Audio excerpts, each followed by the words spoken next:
Girl Talk. So today's topic is Marilyn Monroe's suicide or murder part 4. Now, I know I said that this is supposed to be the last part. However, because I haven't been able to conduct the full research on her case, I might make another part, but knowing me, I'm not gonna, because this case literally gives me the creeps. So there's no way I'm gonna continue this. I'm gonna just jump right into this case. So I believe that this is murder, and here is why. First off, it's just really weird that Greenson and the maid decided to wait an extra 35 minutes before calling the cops that Monroe has died. And I mean, I just find it really odd that Monroe, first of all, died in such a position, like with her face down and like a phone in her hand. And on top of that, her room's doors locked. Like, okay, I get that, you know, some people lock their room's door and stuff. It doesn't make sense why she would just lock her door. And if she's on call, because they said that they found the phone in her hand. So if she was on call with somebody, obviously she would have said something like, you know, I've taken pills and I'm done with life. And she would have said something like that. And she probably would have talked to somebody. But it didn't add up to me that she didn't discuss any of this with anybody. She didn't call anybody. She didn't try to get help or anything, but there's a phone in her hand. And she's laying in such a weird position.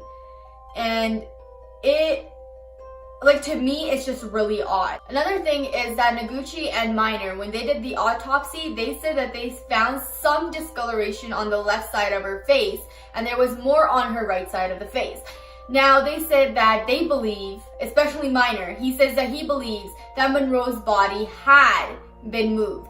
He said that because there's more discoloration on the left side, that means that somebody turned her face to make it seem that she was looking towards the door. So I'm not sure if that's accurate or not, but I somewhat agree with him, because if there was only a little bit discoloration on the right side, but there's more on the left side, obviously somebody must have moved the body. And another thing that they said when I was watching the documentary is that Monroe's body was definitely like moved. The reason I believe that Wolf is right is because Miner said that they found some discoloration on her right side of the face. Now, if her body had been moved and it was made to seem that she was facing the door, her face was down on the right side, then obviously her body's been moved, because it just doesn't add up why there is really little discoloration on the left side and more on the right side. So I feel that they're right, her body was moved. Then, another thing that I found while I was investigating is that the original pictures that were taken at the crime scene were gone missing from the coroner's office.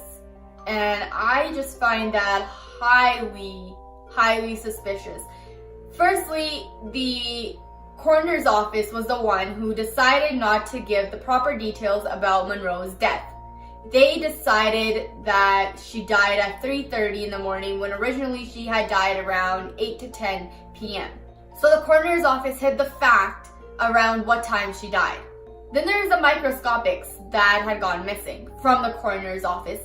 So I believe that somebody had paid off somebody in the coroner's department to get rid of evidence that can prove that Monroe was indeed murdered. I honestly don't understand how it's possible that Monroe just committed suicide. See, here's the thing. Monroe actually talked to her best friend, Pat Newcomb, the day of her death. And I believe a day before her death, she had received the news that the film is resuming the production. So I don't understand why the hell Monroe would even want to commit suicide when she really wanted this film to resume. She was looking forward to the film resuming, and literally the next day she had news reporters come in and she talked to journalists at her house in the evening before her death. So her just randomly committing suicide out of the blue, it's just, I don't believe it. I will not believe it that she commits suicide, because I mean, she was really looking forward to being in this film. And another thing I found fishy is, why the hell was the maid doing laundry at 4 in the morning. Why is she doing laundry at 4 in the morning? I remember from the documentary, the sergeant said that when he was questioning Greenson and Engelberg, that the maid had just disappeared.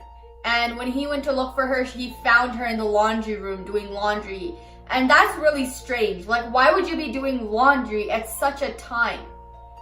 I mean, a person just died and you're doing laundry. I feel that she was definitely trying to get rid of some kind of evidence to prove that she was killed, because I don't know what else to believe.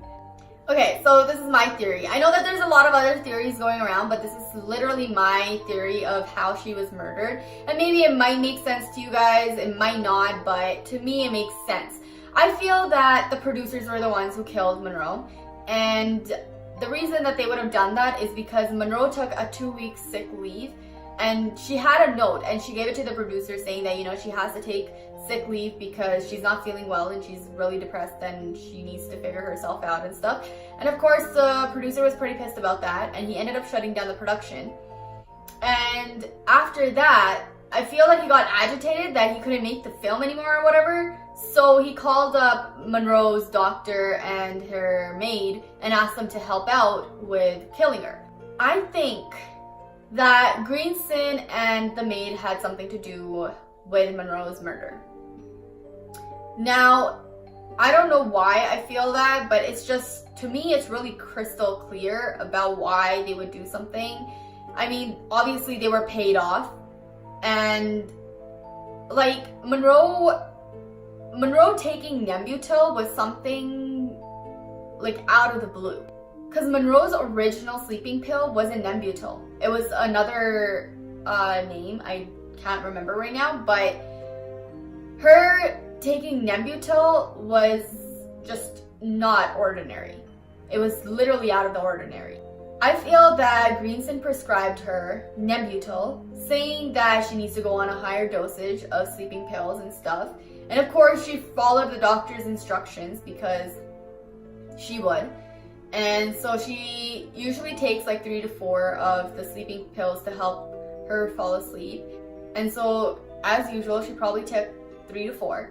But I feel that the doctor or the maid had literally mixed something either in the pill or in her water. And when she drank the water, which I believe the water was mixed with chloral hydrate, because I don't understand why she would be taking pills of chloral hydrate. What I believe is that the maid literally went down to the drugstore, got chloral hydrate under Monroe's name, and then she put the little bottle right next to her bedside to make it look like she committed suicide and she took the chloral hydrate pills. I don't think that Monroe did, and I don't think she did commit suicide. So in my belief, it's murder. And to me, it's just really clear that, you know, the producer would have asked the help of the doctor to prescribe her Nembutal, to make her take, like, I don't know how many Nembutal tablets. And then the nurse, literally the nurse or the housekeeper, because she was both, literally giving her water mixed with chloral hydrates, which Monroe drank. And obviously chloral hydrate and the Nembutal mixed, like, it just cleared out.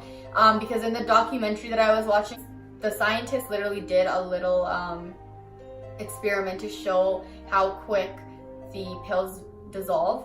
And so that's why there was no pills found in her stomach. So I feel that, because it was only within minutes, like literally it was just within minutes that the pills became like a brownish mucoid kind of color. So obviously, like, there was nothing found in her stomach. But yeah, I believe that everyone had some part in killing Monroe. I don't think that she commits suicide. I literally feel that it was murder. But yeah, that's my theory. Like, I feel that the producers did it. So that's my theory. I mean, I could be wrong, and which I probably am. But I'm just giving out my theory because there aren't any proper facts to prove that it is murder. But I don't see it as suicide. I'm sorry, I just don't, and I probably never will, because this is Monroe we're talking about, okay? Like, there's no way in hell that she commits suicide. It can't be true. I don't see it. I see it as murder. I clearly see it as a murder. So yeah, that's my theory, but I don't know. I mean, I'm probably wrong, but I really don't give a shit. Honestly, I don't. Anyway, that's all for today. And before I go, I just want to let you guys know that I'm going to be doing a personal question and answers video. I know I said that in my previous video too, but if you guys want to leave me any questions, please do so on my Twitter or my Instagram, which will be in the description below. I would love for you guys to ask me questions. Just make sure that they're clean and not too personal, because I won't answer them at all. But yeah, that's all for today, guys. So I'll see you in the next video. Peace.